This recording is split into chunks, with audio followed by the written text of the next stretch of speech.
What's up guys, Learning with Rich here. In this video, we are going to talk about creating a fire protection system. Okay, so the first thing that we're going to do, so let's specify the pipe settings. Okay, so let's go to our project browser and then look for pipes. Okay, you can find it here on our families. This one here. Okay, or you can also go to the search and then you can type pipes. Okay, it will show you a lot of families here that has the word pipe on it. That's why it would be better you just go to your families and then look for pipes and then look for pipe types. Okay, so as you can see here, we have 4 types of pipe here. Okay, so we have sanitary, vent, standard, and water. So what we're going to do, so let's create our own fire pipe. Okay, so this is also the process of creating other pipe types such as mechanical pipes, hydraulic pipes, and other things. Okay, so let's create our pipe type for the fire protection. Okay, so what I'm gonna do is I'll just use the standard here. So just right click that and then select duplicate. Alright, and then after that, just rename your standard too. So just right click that and select rename, or you can also select standard 2 and then press F2 on your keyboard. That's also one way to rename. And then let's type here fire protection wet. Enter. Okay, and then after that, we're going to change the property of our fire protection wet because the property of that is from standard. So we're going to modify that. So let's double click the fire protection wet to open up the type properties. Okay, so just double click, or again, you can also right click that and then you can select type properties. Okay, so that's our type properties. Now the next thing that we're going to do is we can actually change here the material for our pipe. So like for example, I want this to be carbon steel. So what I can do is I can go to routing preferences and then look for edit, and then you can change here the material. So you can click that one, you can click the drop down here, and then you can look for carbon steel. So let's say schedule 40. So just select that one, and then after that I'll just select here OK. Okay, so that's it. We just changed the material of our fire protection wet. Now another thing that we'll be doing is to convert or configure the pipe conversion settings. Okay, so to do that, you can type MS. MS stands for mechanical settings. So that's the shortcut. Or you can also go to systems, look for plumbing and piping. You can see that arrow there.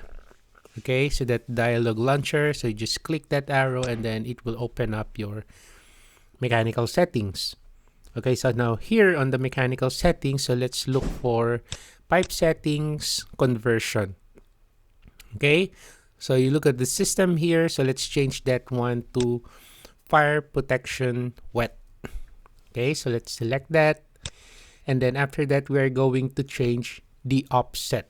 Okay, so we have here the main pipe and then we have here the branch pipe. Okay, so we're going to modify first the main. So the pipe type here is currently set to PVC vent. So obviously we're going to change that to fire protection wet pipe type. Okay, so as you can see, you are now able to select fire protection wet. So this will not becomes available unless you create that here on the pipe type. Okay, so let's select fire protection wet.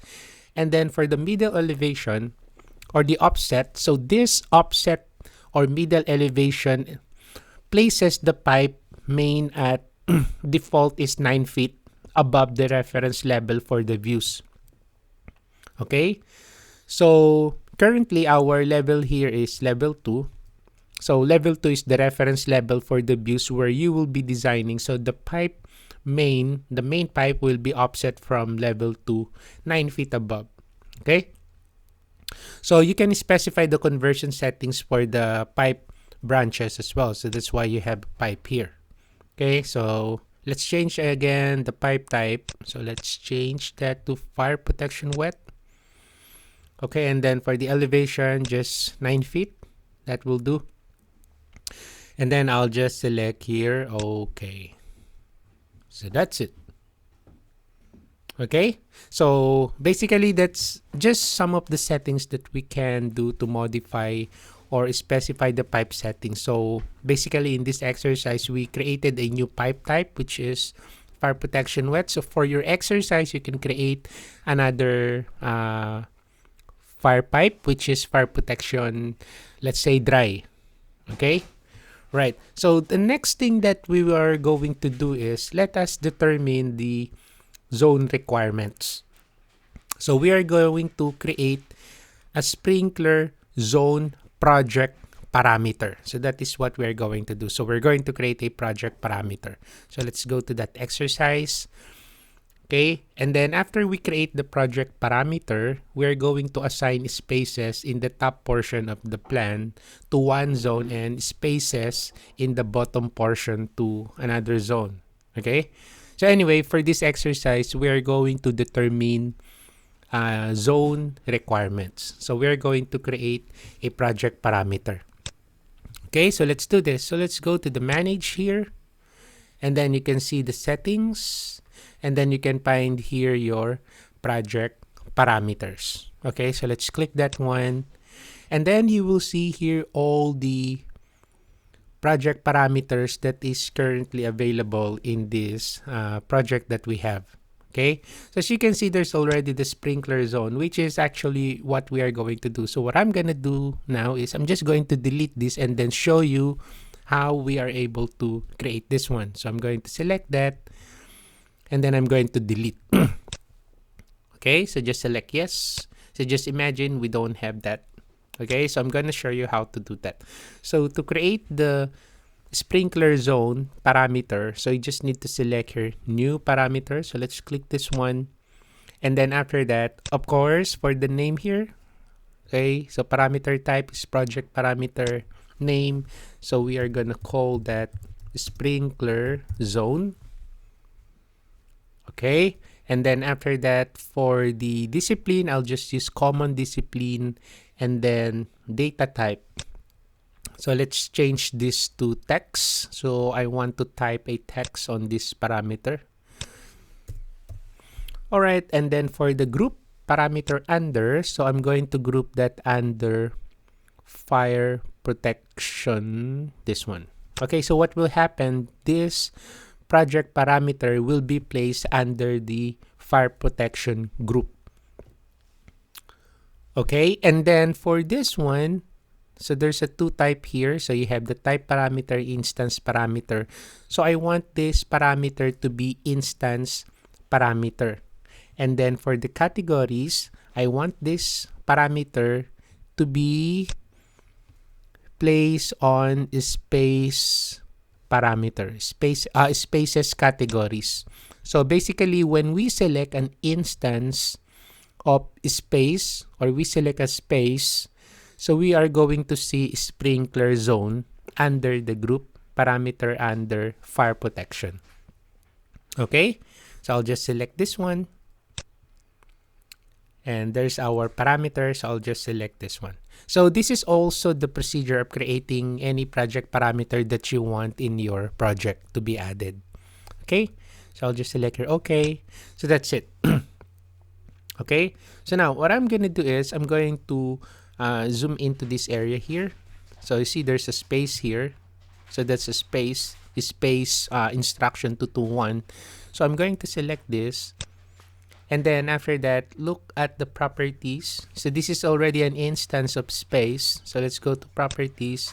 So that's a space. And then let's look for fire protection group.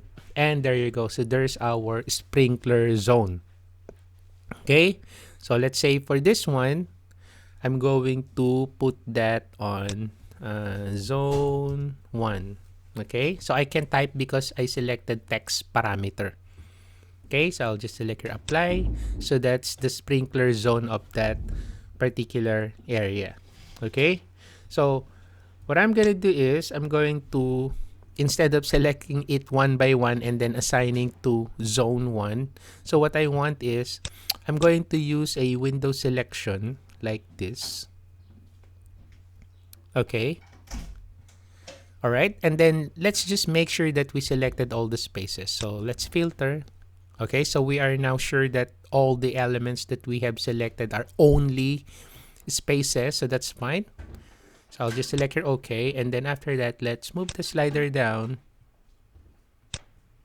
And then let's look for the sprinkler zone. So let's change that to zone 1. Okay. And then select here, apply. So that's it. And then just click outside. Okay, so now the next thing that we'll be doing is zone 2. Okay, so let's select our zone 2. So I think our zone 2 is somewhere this area here. Okay, so let's select like that window, the other half, and then again let's filter it. Okay, so I only want the spaces here, so I'm gonna select check none, spaces, and then I'll select here OK. And there you go. So there's our 25 spaces. So let's move the slider down. And then after that, so let's change the sprinkler zone. So I'm going to type zone 2 because I haven't typed that yet before. So I'll just select here apply.